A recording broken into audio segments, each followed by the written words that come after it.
بسم الله الرحمن الرحيم.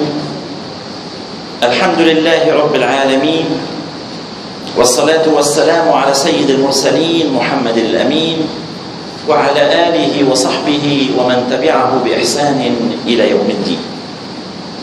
اللهم لا علم لنا إلا ما علمتنا إنك أنت علام الغيوب. اللهم علمنا ما ينفعنا وانفعنا بما علمتنا إنك أنت السميع العليم. إخوتي الأفاضل، أخواتي الفاضلات، السلام عليكم ورحمة الله وبركاته، وأهلا وسهلا بكم مجددا في هذا المجلس الطيب المبارك، في هذا المسجد المبارك، مسجد سيدنا حمزة رضي الله عنه في منطقة الكولا في بيروت، في سلسلة محاضرات هذا العام، وهي بعنوان فقه القدوم على الله تعالى. وقد وصلنا إلى المحاضرة العاشرة من هذه السلسلة، وعنوان محاضرتنا اليوم مراحل يوم القيامة رقم 3. هي ثالث محاضرة بهذا العنوان، وأذكر بأن المحاضرة الأولى بهذا العنوان كانت بعنوان مراحل يوم القيامة 1: أرض المنبت وأرض المحشر. ثم كانت المحاضرة التي تليها مراحل يوم القيامة 2: المنادات وتطاير الصحف. أما اليوم فمحاضرتنا بعنوان مراحل يوم القيامة 3: الحساب والميزان. ومن أجل إتمام الربط ما بين محاضرة مجلسنا السابق ومجلسنا اليوم أنطلق من حيث ما توقفنا في محاضرتنا السابقة. كنا قد وصلنا مع آخر مشهد من مشاهد محاضرتنا الأخيرة يوم أن تطايرت الصحف من فوق رؤوس الناس كمثل تطاير الصواريخ. بتتذكروا حكينا عن صاروخ شو اسمه؟ كروز. نعم. فإذا بكل صحيفة تحمل اسم كل إنسان ولا تخطئه أبدا. بعض الناس يستلم صحيفته بيمناه، والبعض الآخر يستلم صحيفته بيسراه، وبعض نوع ثالث إنما لا يستلم صحيفته لا بيمناه ولا بيسراه، لكن وين؟ من وراء ظهره، زيادة في قهره. أما الذي استلمها بيمناه فلقد غمرته السعادة، أما الذي استلمه بيسراه فلقد أحاط به الحزن والكمد. أما الذي لم يستلم كتابه فإذا به في حيرة شديدة من أمره، يحاول أن يأخذ كتابه فلا يستطيع. يجد الناس وقد انقسموا إلى فريقين وهو في الوسط. الفريق الأول سعيد منطلق، يأخذ كتابه ويعرف طريقه، يأخذ كتابه وينطلق مسرعا متسارعا. صحيح أنه في معه مرافقين، لكن متسابقا معهم، مثل ما بيقولوا اجرب الريح تفتل. ما هيك مثل عنا بيقول اجرب الريح تفتل. مستعجل. وين بده يروح؟ إلى المرحلة التالية التي سنصل إليها اليوم. والثاني الذي حمل كتابه بيسراه لا يريد أن يتزحزح من الموقف. خلوني هون، وين بدك تضل هون؟ لكن معه مرافقان. مين؟ السائق والشهيد. المرافقين يلي ما تركوه لحظة من حين أن بدأ مسيره منذ أن بعثه الله من جديد بعد نفخة البعث والنشور. أين كان؟ بالمرحلة الأولى عند أرض المنبت.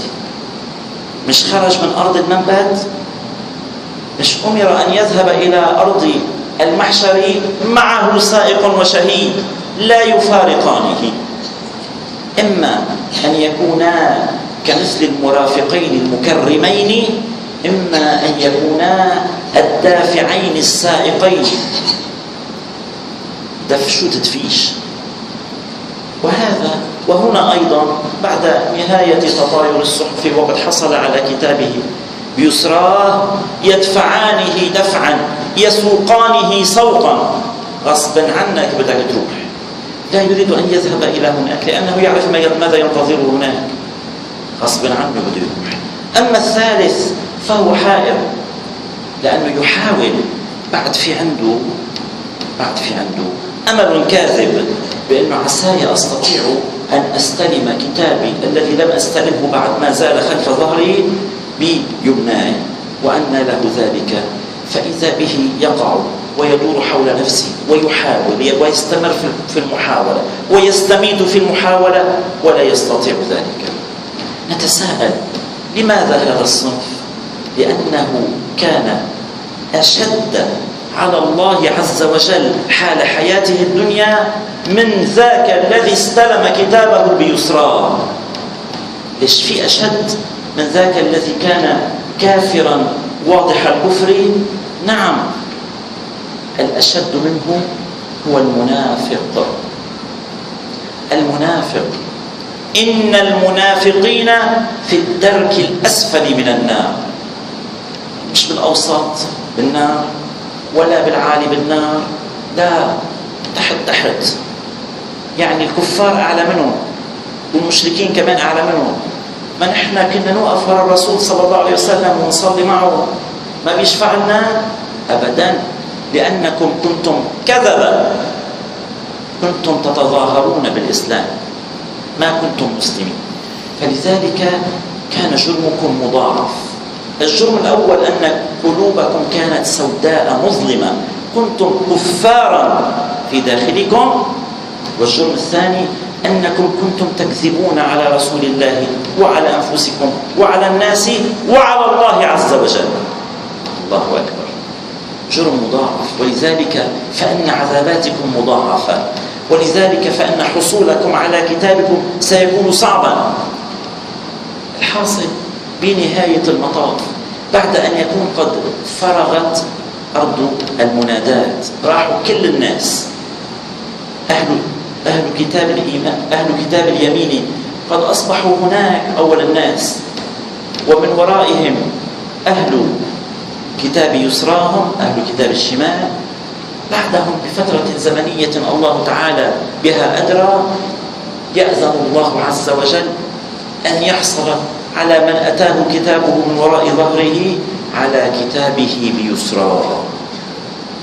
بعد كل هالعذابات، عذاب المحاولات وعذاب التأميل، تأميل النفس، عذابات، يصل إلى العذاب النهائي، ألا وهو عذاب اليقين بحصول كتابه بيسراه. فيأتيه سائقه وشهيده ويسوقاه سوقا إلى أرض الحساب والميزان. ومن هنا نبدأ فنصل إلى المرحلة الثالثة من مراحل يوم القيامة مع مرحلة الحساب والميزان. وعلى ما اعتدنا عليه فإنما نحن نلجأ دائما إلى كتاب الله عز وجل وإلى سنة رسوله الكريم لكي نعرف علوما غيبية لم نرها بعد، وإنما أخبرنا عنها رب العزة والجبروت في محكم التنزيل، ثم ما جاءنا عن رسول الله صلى الله عليه وسلم في السنة النبوية المطهرة. إخوتي الأفاضل، أخواتي الفاضلات، سنقسم محاضرتنا إلى قسمين اثنين. القسم الأول ما أسميته بالحساب العام، ما أسمى الحساب والميزان. أولا الحساب العام، ثم القسم الثاني الحساب الخاص، وسنتدرج اتباعا مع هذين القسمين. وإنما أبدأ بآية شاملة عامة جامعة من سورة الكهف. يقول الله تعالى بعد أعوذ بالله من الشيطان الرجيم: بسم الله الرحمن الرحيم: وحشرناهم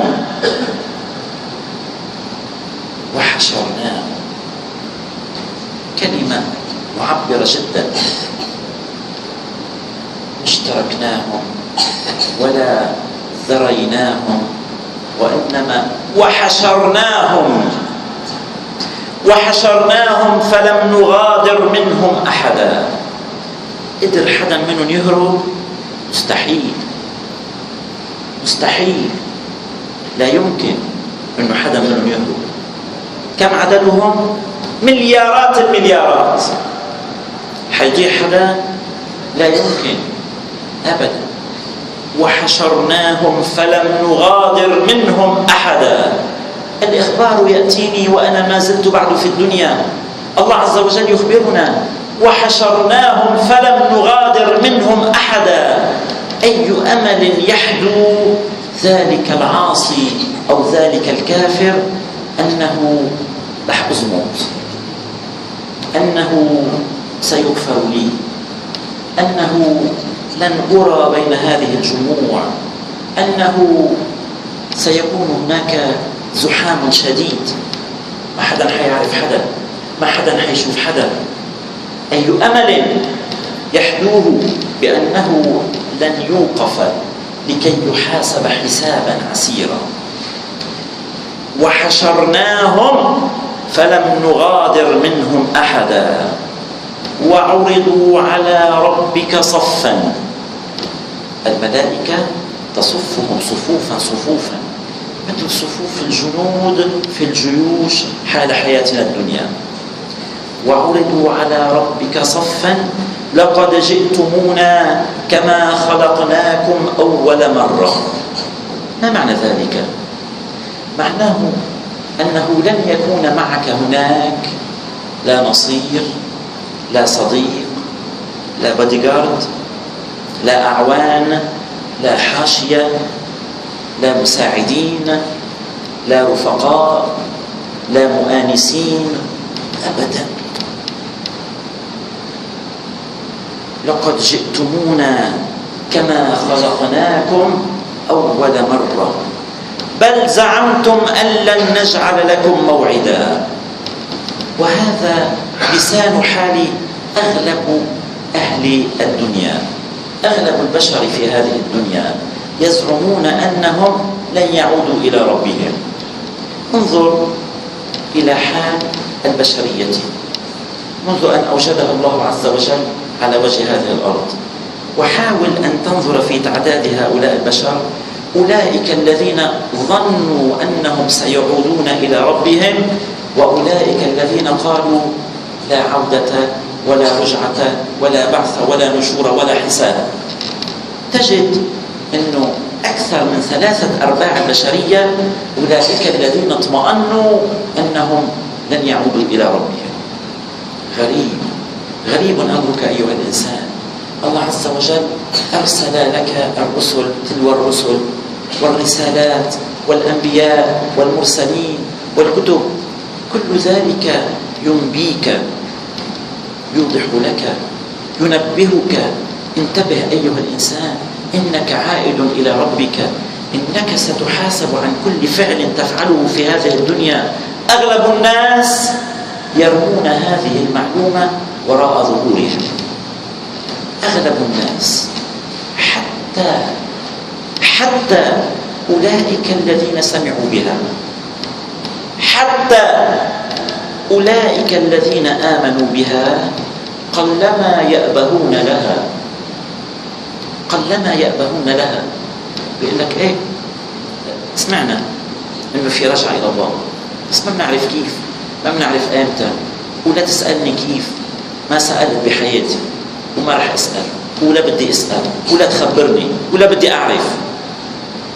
أغلب الناس يخافون بل لا يرغبون أن يعرفوا معنى أو كيفية مآلهم إلى ربهم.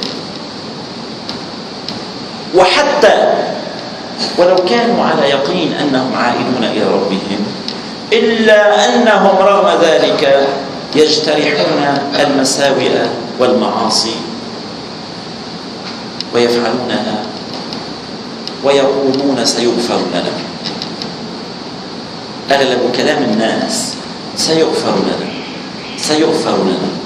سننظر بخلال هذه المحاضرة ما إذا كان سيغفر لهم، والعلم عند الله. فإذا وعرضوا على ربك صفا لقد جئتمونا كما خلقناكم أول مرة بل زعمتم أن لن نجعل لكم موعدا ووضع الكتاب وأتوقف. أي كتاب؟ هذا الذي نتحدث عنه، كتابك. ووضع الكتاب، في حق كل واحد منا كتابك. ووضع الكتاب، عن أي كتاب نتحدث؟ عن حصيلة عملك في حياتك الدنيا. الكتاب هي كل حياتك التي عشتها، كل حياتك التي أسرت نفسك فيه. هذا الكتاب الذي عشت، قلت لي 80 سنة، أنت أسيره. كل حياتك حطيتها في هذا الكتاب، وأنت أسير هذا الكتاب. وضعت كل حياتك فيه وسلمته، ثم مضيت، ثم أعيد إليك، فأنت تحمله الآن وأنت أسيره. وحيثما حللت وحيثما ارتحلت في مراحل يوم القيامة، فكل ذلك يدور حول هذا الكتاب الذي ستقرأه بنفسك بعد قليل. ليس لنفسك، ستقرأه ليس لنفسك وإنما للآخرين، على مسمع ومرأى من الآخرين، لأنك مهمتك الآن أن تفتضح نفسك. ما المهمة الأساس عندي الآن حين أستلم كتابي لأقرأه؟ مهمتك أن تقرأه على مسمع من الناس بصوت عال لكي يسمعه كل الناس، لكي تفتضح نفسك. لك شو هالمهمة الصعبة هاي؟ صار لي 50,000 سنة في مراحل يوم القيامة، صار لي 50,000 سنة عما أسعى وأكد وأتعب لكي أحصل على هذا الكتاب، لكي تكون مهمتي هي أن أفتضح نفسي. نعم، هذه مهمتك يوم القيامة، هي أن تقرأ على نفسك ما أعددت لنفسك من مآل بخلال عملك خلال تلك الذرة من الزمن. مآلك، ما أعددت لنفسك من مآل خلال تلك الذرة من الزمن التي أتيحت لك يوم أن كنت في شيء اسمه الحياة الدنيا. نعم. ووضع الكتاب فترى المجرمين مشفقين مما فيه. مشفقين أي خائفين وجلين، يرتجفون مما فيه. إيش هو؟ وضع لكم ظلما وعدوانا، حملوكم إياه، وظلمتم بما وضع فيه. أبدا والله، هذا ما قدمتم لأنفسكم.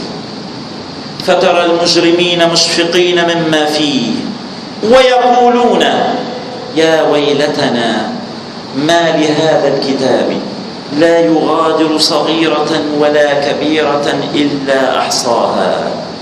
يا ويلتنا كلمة معبرة، إنه حال من الإفلاس. أسقط في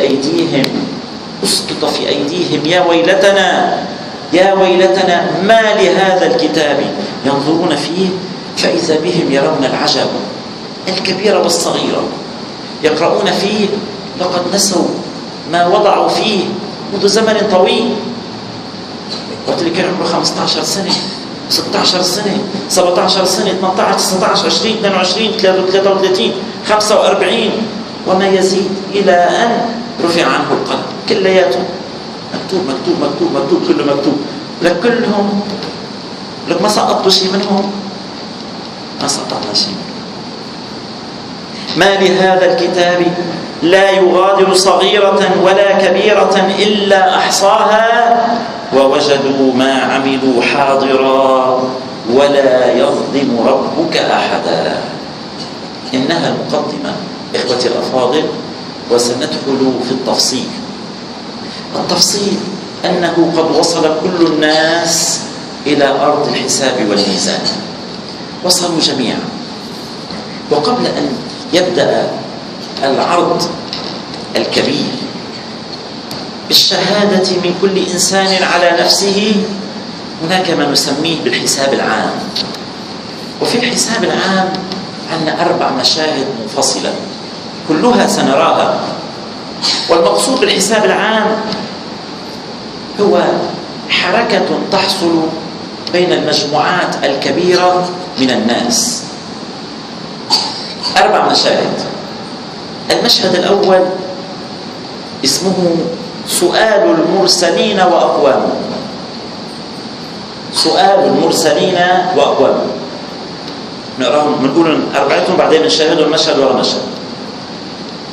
المشهد الثاني سؤال الشيطان وأتباعه. هي المشهد الثاني. المشهد الثالث سؤال المشركين المؤلهين للرسل. المشهد الرابع تلاوم وتخاصم العصاة والكفار.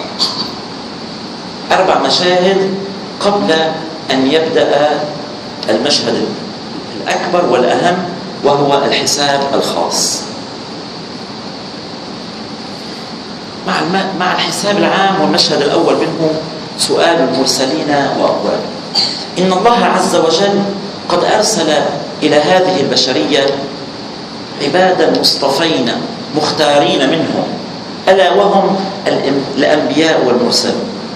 والله عز وجل سائل كل نبي عما أرسله، أأدى رسالته أم لا؟ والله عز وجل أعلم بما أرسل وأعلم بالذين أرسل إليهم، إلا أن الله عز وجل يشاء أن يقيم الحجة على المرسل إليهم، فيجمع المرسل إليهم ويجمع المرسلين. في مشهد أول اسمعوا هذه الآيات التي توضح لنا هذا المشهد الأول. يقول الله عز وجل في سورة المائدة: يوم يجمع الله الرسل فيقول ماذا أجبتم؟ قالوا لا علم لنا إنك أنت علام الغيوب.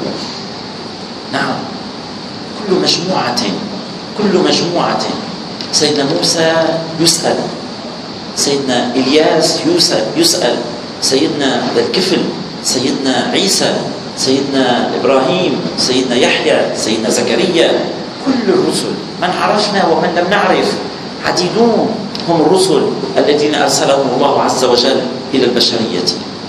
وكل أمة أرسلت إليها رسلها تجمع هذه الأمم ومعها الرسول الذين أرسل إليه. فالله عز وجل أول ما يسأل الرسل: يوم يجمع الله الرسل فيقول ماذا أجبتم؟ فهم أدبا مع الله عز وجل جميعهم يجيب: قالوا لا علم لنا إنك أنت علام الغيوب. لماذا يكون جوابهم هكذا؟ لأنهم لا يسألون عن سرائر الناس، لا يعرفون من كان مؤمنا صادقا حقا في إيمانه، من ذلك الذي آمن مراءة، فيقولون قالوا لا علم لنا، لقد أدوا مهمتهم على أكمل وجه. وأمر الناس إلى الله عز وجل فيتبرؤون من حال الناس، إلا أنهم يكونون قد أدوا مهمتهم. وفي هذا المشهد أيضا يقول الله عز وجل في سورة القصص: ويوم يناديهم فيقول ماذا أجبتم المرسلين؟ فهذا سؤال أول إلى الرسل، وسؤال آخر إلى من أرسل إليهم الرسل. ويوم يناديهم فيقول ماذا أجبتم المرسلين فعميت عليهم الأنباء يومئذ فهم لا يتساءلون. من وجل وخوف ذلك الموقف لا يستطيعون جوابا هؤلاء الناس، لأن شو بغير يجاوب؟ إنهم كثرة، منهم المصدق ومنهم الصادق ومنهم المرائي ومنهم الكاذب ومنهم المكذب ومنهم الكافر.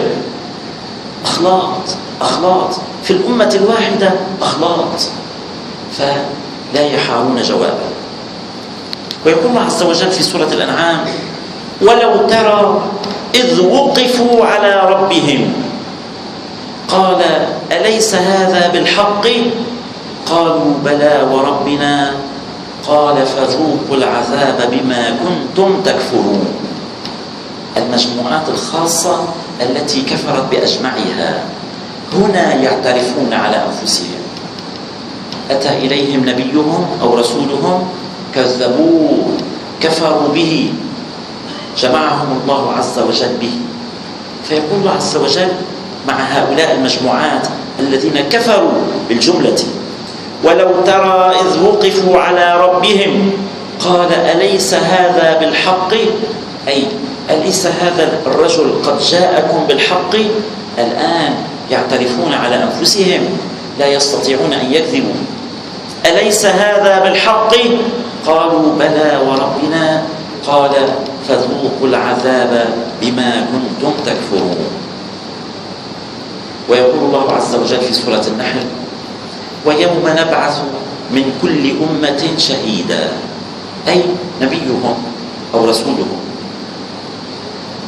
ثم لا يؤذن للذين كفروا ولا هم يستعتبون.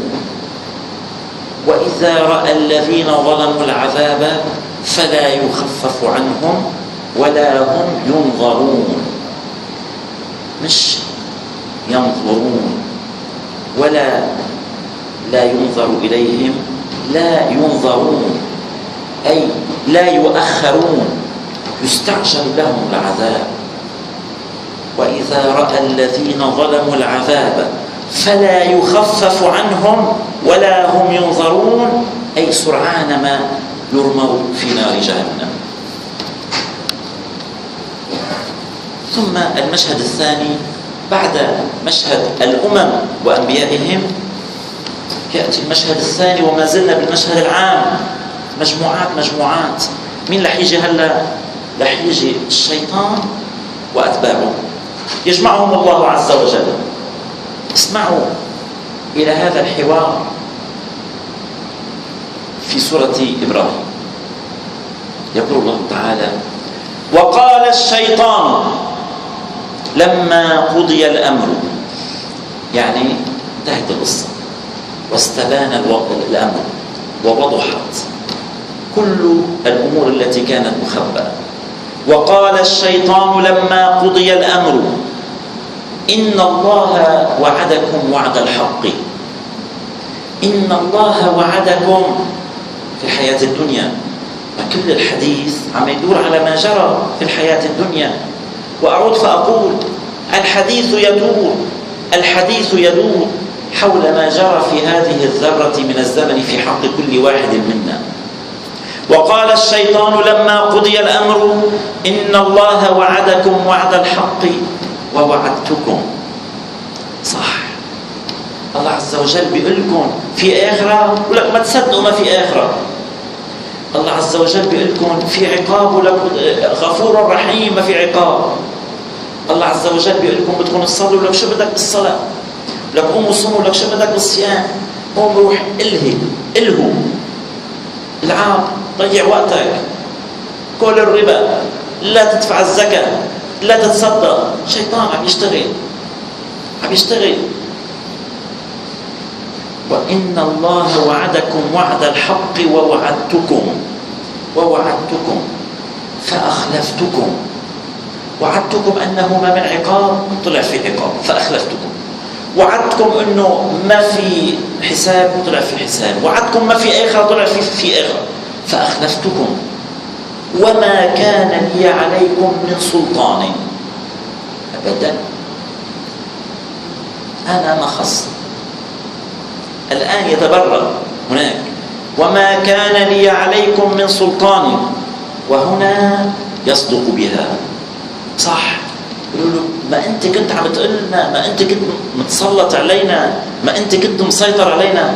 أبدا، ويقول الحق، عم يحكي مظبوط.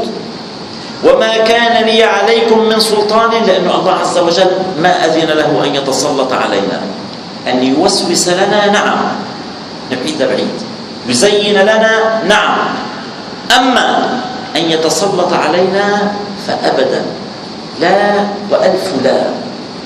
لا يقولن إنسان في هذه الدنيا، لا يظنن إنسان أنه يمكن للشيطان أن يكون عليه سلطان. واللي بيقول هيك بيكون غرقان لشوشته. يلي بيقول هيك في هذه الدنيا انه فلان مسيطر عليه الشيطان، او جايين كلهم مقتنعين انه فلان مسيطر عليه الشيطان، فما عنده رباط، ما عليه حساب، لأن الشيطان مسيطر عليه، فكاذب وكذب. كاذب وكذب، لأن الشيطان بهالحقيقة إنه صادق. وما كان لي عليكم من سلطان إلا أن دعوتكم فاستجبتم لي. إلا أن دعوتكم فاستجبتم لي، فلا تلوموني ولوموا أنفسكم. قرآن كريم ينزل، الله عز وجل يفتضح الشيطان حال حياتنا الدنيا قبل أن يذكرها لنا هو بنفسه في الآخرة. فلا تلوموني ولوموا أنفسكم ما أنا بمصرخكم، يعني ما رح أقدر أساعدكم ولا أريد أن أساعدكم. ما أنا بمصرخكم وما أنتم بمصرخية. هو عم بيقول، مش أنا، كلنا رايحين على النار. هو عم بيقول وما أنتم بمصرخية إني كفرت بما أشركتموني من قبل إن الظالمين لهم عذاب أليم. وتصوروا وتخيلوا حالهم وهم يسمعون هذا القول، وتصوروا حال البكاء والعويل الذين هم عليه حين يدركون أنهم لن يشفع لهم أن يقولوا بين يدي الله عز وجل ما خصنا، الشيطان هو اللي أغوانا. أبدا، جمعهم الله عز وجل وأسمعهم قول الشيطان إذ تبرأ منهم، وعند ذلك يؤذن لهم بالذهاب إلى الحساب الخاص الذي سنسمعه بعد قليل. المشهد الثالث من الحساب العام، سؤال المشركين المؤلهين للرسل. ليه؟ لأنه في عندك مجموعات من الناس اختاروا، الله عز وجل أرسل لهم رسلا وأنبياء، اختاروا أن يؤلهوا رسل الله كما فعل النصارى، فقالوا المسيح ابن الله، وغيرهم قال غير ذلك.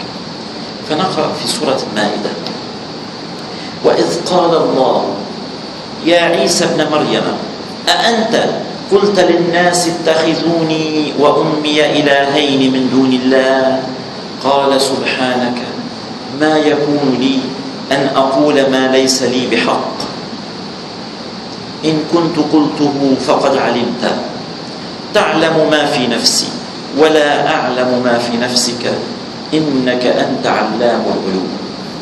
أمامهم في حضورهم على مشهد منهم وهم حاضرون يتبرأ منهم. كمان شو بدك خزي أشد من هذا الخزي؟ كم أعدادهم؟ مئات الملايين ولعلهم بالمليارات، دفعة واحدة يرذلهم دفعة واحدة. كل ما خصني فيكم أبدا، أنا قلت لكم ما قلت لكم أبدا. ولنستمع إلى هذه الآيات العظيمة الشديدة الوقع التي ينبغي عليهم أن يسمعوها جميعهم حال حياتهم الدنيا من سورة مريم. يقول الله تعالى: وقالوا اتخذ الرحمن ولدا لقد قلتم شيئا إدا تكاد السماوات يتفطرن منه وتنشق الأرض وتخر الجبال هدا أن دعوا للرحمن ولدا وما ينبغي للرحمن أن يتخذ ولدا إن كل من في السماوات والأرض إلا آتي الرحمن عبدا لقد أحصاهم وعدهم عدا وكلهم آتيه يوم القيامة فردا أبدا وكلهم آتيه يوم القيامة فردا ذل وخزي وعار وشنار يقع في هؤلاء الذين ألهوا رسل ربهم إليهم. والمشهد الرابع والأخير من الحساب العام ألا وهو تلاوم وتخاصم العصاة والكفار. نسمع هذا المشهد الذي يرينا الله عز وجل إياه في سورة سبأ. يقول الله عز وجل: ولو ترى إذ الظالمون موقوفون عند ربهم يرجع بعضهم إلى بعض القول.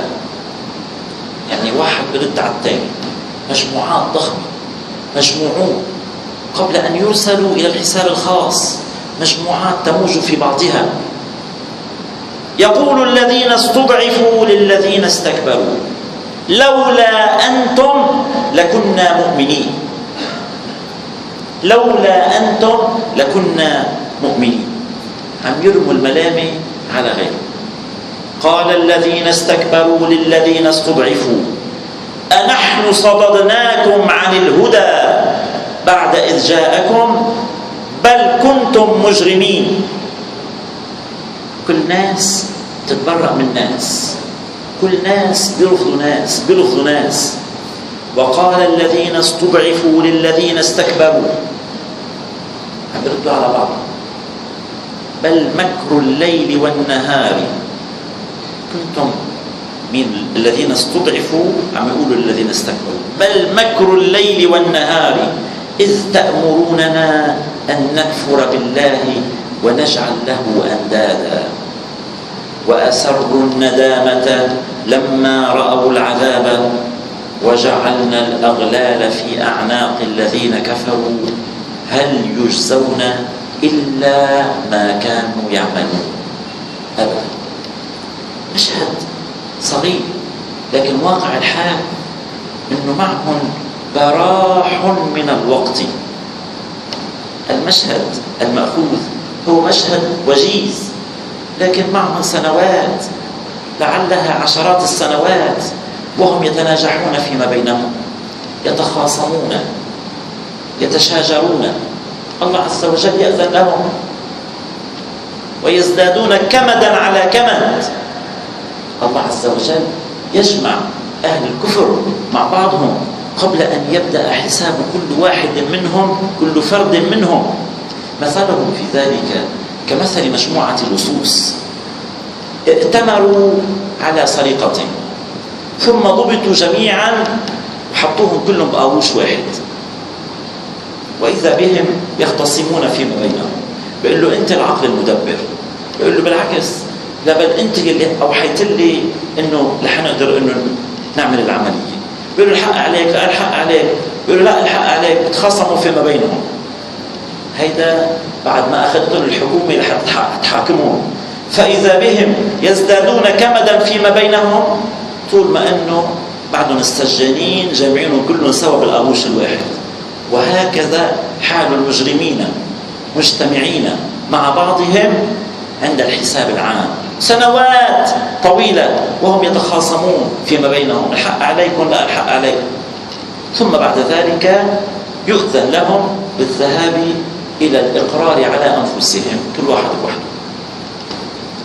وفي سورة النحل يقول الله عز وجل: وإذا رأى الذين أشركوا شركاءهم قالوا ربنا هؤلاء شركاؤنا الذين كنا ندعو من دونك فألقوا إليهم القول إنكم لكاذبون. كل الناس بيكذبوا بعض، الرندحة مستمرة لفترات زمنية طويلة جدا، ولا أدري إن كان سيؤذن لأهل الإيمان أن يستمعوا ويستمتعوا ويشاهدوا هذه المشاهد فيما بين أهل الكفر. نصل إخوة الأفاضل إلى الحساب الخاص، وهنا نصل إلى مكان الميزان. ما الميزان؟ إنه المكان الأرهب في حق كل واحد منا، لأنها المرحلة الأخيرة من هذه المسيرة الطويلة الموصلة إلى معرفة حقيقة مآل كل واحد منا. إنه يحمل كتابا ضخما مساحته عدد سنوات التكليف من حياته الدنيا. كم كان عدد سنوات التكليف عنده؟ هذه هي مساحة كتابه. بدأ تكليفه من عمر 13 سنة أو 14 أو 15، وانتهى في سن وفاته أو في سن خرفه أو في سن غيبوبته، الله أعلم.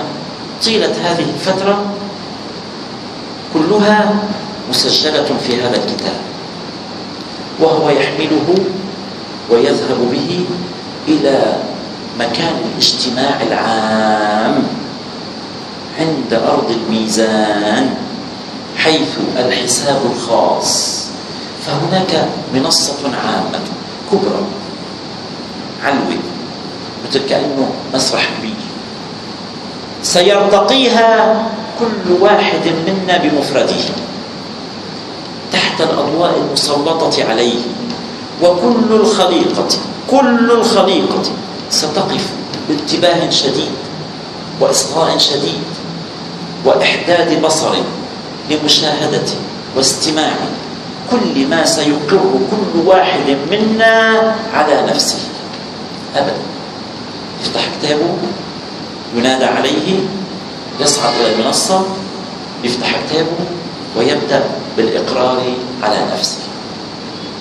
ولكي نفهم جيدا تفاصيل هذا المشهد المهيب الهام جدا الدقيق جدا، يجب أن نستمع إلى هذه الآيات، ثم بعد ذلك نحاول أن نجمع تفاصيل المشهد، ثم بعد ذلك نصل إلى الحديث النبوي الشريف الذي يجب على كل واحد منا لا يغادر هذا المجلس إلا وقد استمع وفهم الحديث النبوي الشريف الذي سأذكره، لأنه يختصر حياته كلها. نعم. يقول الله عز وجل في سورة آل عمران: يوم تجد كل نفس ما عملت من خير محضرا وما عملت من سوء تود لو أن بينها وبينه أمدا بعيدا. فتح كتابه واتطلع: يوم تجد كل نفس ما عملت من خير محضرا، منيح انبسطت فيه، وما عملت من سوء يا لطيف أيضا محضرا، تود لو أن بينها وبينه أمدا بعيدا. لك منين؟ لك جاي دورك ولك بدك تقرأ، كله بدك تقرأ بصوت عالي مسموع والكل بدهم يسمعوا. ويقول الله عز وجل في سورة الأنعام: ولقد جئتمونا فرادا كما خلقناكم أول مرة. تذكير من جديد حتى تتنبه وتعرف أنك ستكون وحدك على المنصة، لا في محامي على اليمين ولا في محامي على اليسار ولا في مساعدين ولا في مين يصلح لك ولا في مين يكذب لحتى يقول ما هو ما قصد هيك وهذا قصد هيك كما يحصل في الدنيا، ما في منها. ولقد جئتمونا فرادا كما خلقناكم أول مرة وتركتم ما خولناكم وراء ظهوركم. وتركتم ما خولناكم، ما هو الذي خوله الله عز وجل لنا؟ خول لنا المال والذرية والملك والنفوذ والسلطان، كل ذلك تركناه وراء ظهورنا. ويقول الله تعالى في سورة الكهف: قل هل ننبئكم بالأخسرين أعمالا. والله أكاد أقول أن هذه أخطر آية في القرآن الكريم. قل هل ننبئكم بالأخسرين أعمالا الذين ضل سعيهم في الحياة الدنيا وهم يحسبون أنهم يحسنون صنعا. أعيد: قل هل ننبئكم بالأخسرين أعمالا الذين ضل سعيهم في الحياة الدنيا. يسعون يجمعون. الذين ضل سعيهم في الحياة الدنيا وهم يحسبون أنهم يحسنون صنعا. اسمعوا معي جيدا قواعد مرحلة الميزان. القاعدة العامة تأتينا من هذه الآية في سورة الأنبياء. يقول الله عز وجل: ونضع الموازين القسط ليوم القيامة. الموازين العادلة الدقيقة جدا. ونضع الموازين القسط ليوم القيامة فلا تظلم نفس شيئا. لا تظلم نفس شيئا وإن كان مثقال حبة من خردل أتينا بها وكفى بنا حاسبين. الله عز وجل هو الذي يحسب. الله عز وجل في هذا الموقف هو الذي يحاسب، هو الذي يحسب. ومن أعدل من الله عز وجل في حسابه. يقول الله عز وجل: ثم ردوا إلى الله مولاهم الحق ألا له الحكم وهو أسرع الحاسبين. ويقول الله عز وجل في سورة الزمر: إنها قواعد مرحلة الميزان وقضي بينهم بالحق وهم لا يظلمون ووفيت كل نفس ما عملت وهو أعلم بما يفعلون. أبدا. ووفيت كل نفس ما عملت.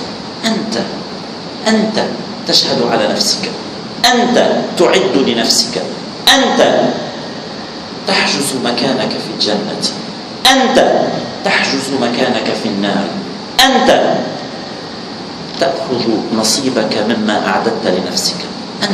أنت كل شيء أنت قد أعددته لنفسك.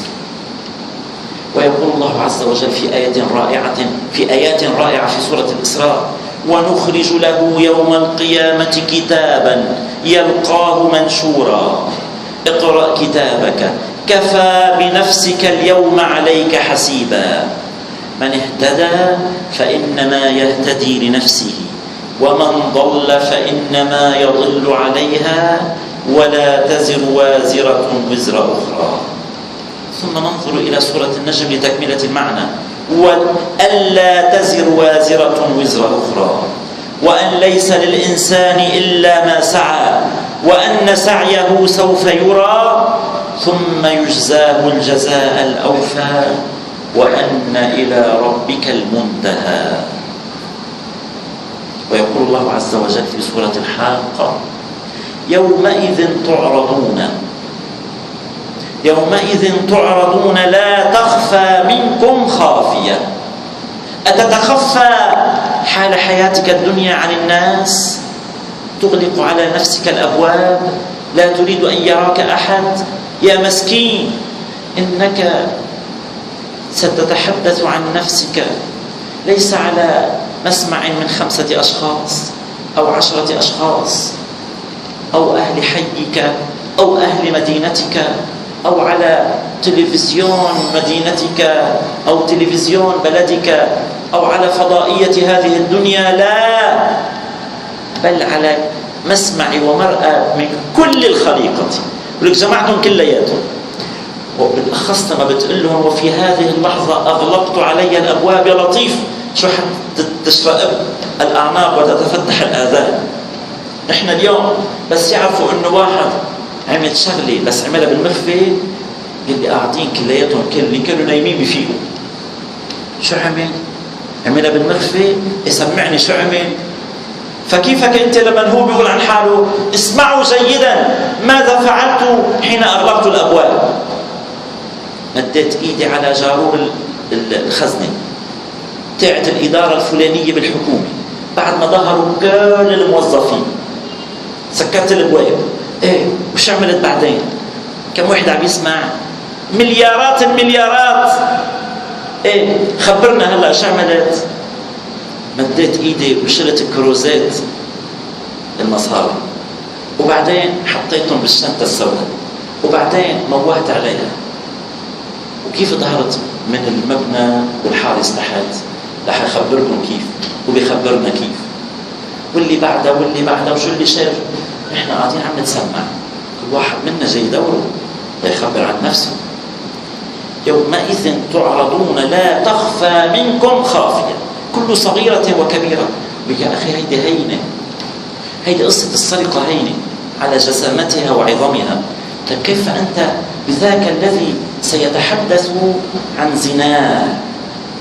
كيف زنى بالمرأة الفلانية، وكيف تلك المرأة التي خانت زوجها حال حياتها الدنيا مع فلان الفلاني طيلة فترة زواجها بفلان.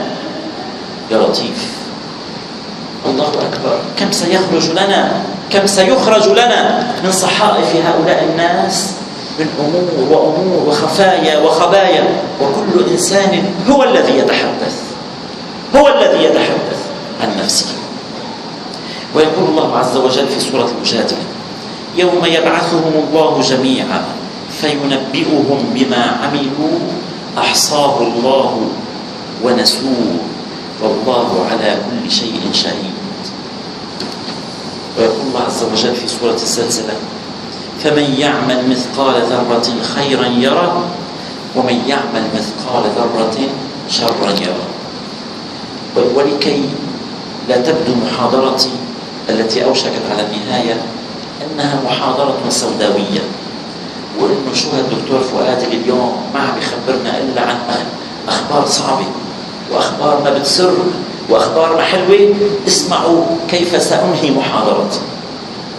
يقول الله عز وجل في سورة هود: إن الحسنات يذهبن السيئات ذلك ذكرى للذاكرين. منيحة؟ ما انبسطتوا؟ يلا كل واحد هلا بيظهر بده يضل حافظ هالآية ويضل عم يكررها كيف ما راح وكيف ما جاء وكيف ما التفت. إن الحسنات يذهبن السيئات، إن الحسنات يذهبن السيئات. بعد ما خلصت الدنيا لك بعد فينا نصلح. مساكين أولئك الذين مضوا وانقطع بهم العمل. إن الواحد منهم ليتمنى لو يعاد به إلى الدنيا، ما بده شيء فقط ليصلي مقدار ركعتين 2 ثم يعاد به إلى قبره. ما بده شيء فقط، لأنه يدرك أهمية هاتين الركعتين عند أهل القبور. ما في عنده أمنية إلا أن يعاد به إلى الدنيا. وأين كنت حين كنت في الدنيا؟ غافلا لاهيا عن الصلاة. كان عندك ملء الوقت، كان عندك براح بحر من الوقت. وين؟ ما كنت لا تصلي ولا تهتم لا بذكر الله عز وجل ولا بفعل الصالحات ولا بالائتمار بما أمرك الله عز وجل به بفعله.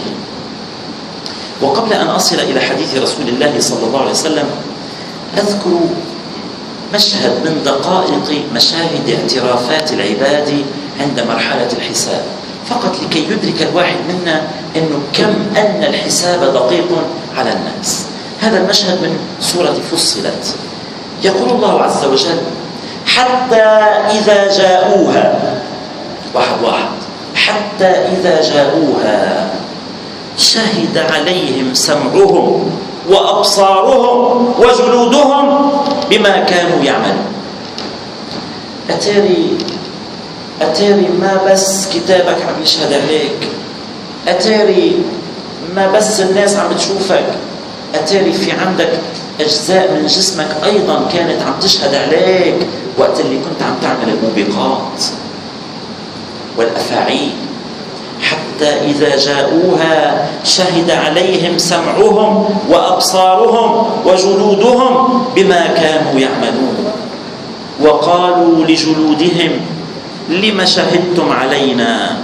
قالوا أنطقنا الله الذي أنطق كل شيء وهو خلقكم أول مرة وإليه ترجعون وما كنتم تستترون أن يشهد عليكم سمعكم ولا أبصاركم ولا جلودكم ولكن ظننتم أن الله لا يعلم كثيرا مما تعملون وذلكم ظنكم الذي ظننتم بربكم أرداكم أي أوقعكم فأصبحتم من الخاسرين فإن يصبروا. اسمعوا التعبير القرآني، فإن يصبروا فالنار مثوى لهم. هذا إذا صبروا، فإن يصبروا فالنار مثوى لهم وإن يستعتبوا فما هم من المعتبين. يعني هذا إذا كان بأحسن أحوالهم وصبروا. نحن بنفكر أنه إذا صبروا سيثابوا. فإن يصبروا فالنار مثوى لهم وإن يستعتبوا فما هم من المعتبين. وننهي محاضرتنا بهذا الحديث الهام جدا في حق كل واحد منا، لأنه يختصر وقفة الميزان، يختصر وقفة هذا المشهد المهيب الهائل بين يدي الله عز وجل. قال رسول الله صلى الله عليه وسلم: لا تزول قدم عبد يوم القيامة، أي من موقفه المنفرد، لا تزول قدم عبد يوم القيامة، أي في لحظة حسابه الخاص، عند موقفه الخاص، حتى يسأل عن أربع أسئلة الله عز وجل سيسأله عنها، ولا يسمح له بالنزول، لا يسمح له بالتحرك، ممنوع يزحزح قدميه، يحرك قدميه، ممنوع ينزل. لا تزول قدم عبد يوم القيامة حتى يسأل عن عن عمره فيما أفناه، وعن علمه ماذا عمل به، وعن ماله من أين اكتسبه وفيما أنفقه، وعن جسده فيما أبلاه. خلصوا. لكن أعود إليهم حتى أشرح قليلا، مع أن هذا الحديث وحده بده جلسة، بده مجلس، بده محاضرة. عن عن عمره فيما أفناه، بكل بساطة عن الوقت الذي أعطيه حال حياته الدنيا. عن عمره يعني تعال قال لك هذا الوقت قديش أعطيته؟ 60,000 ساعة بحياتك، 60,000 ساعة. تعال شوف، فنت لي إياه وحدة أكثر، فنت لي إياه قد ايه؟ 500,000 ساعة. تعال قال لك فند لي اياهم وحده. هذا هو عمره، يعني الساعات التي قضاها، كل ساعة بساعتها وحده. وعن علمه ماذا عمل به، الله عز وجل أعطاك علما، ما حدا يقول ما أعطيت علم، كل عاقل أعطي علما، اللي منه عاقل لن يحاسب نيته، أما يلي أعطي علم فهو سيحاسب. عن علمه وماذا عمل به، وعن ماله بشقين، عن ماله من أين اكتسبه وفيما أنفقه، والأخيرة وعن جسده فيما أبلاه. إن الله عز وجل قد أعطاك جسدا، وهذا الجسد قد تبدل حال حياتك الدنيا. كان صغير ما سألناك عنه، أصبحت بالغا سئلت عنه، من وقت بلوغك إلى حال شبابك، ثم اشتداد عودك، ثم نضوجك، ثم كهولتك، ثم هرمك. هذا الجسد شو عملت فيه؟ اهتميت فيه، اعتنيت فيه، عبدت الله عز وجل به، أم استعملته في المعصية؟ وحدي ما مستعجين أبدا. وأنت تتحدث وأهل الحساب يسجلون، إما لك وإما عليك في كل سؤال من هذه الأسئلة. فإذا إذا أردت أن تنجو أعد الإجابات عن هذه الأسئلة. يكفيك أن تعد الإجابات الصائبة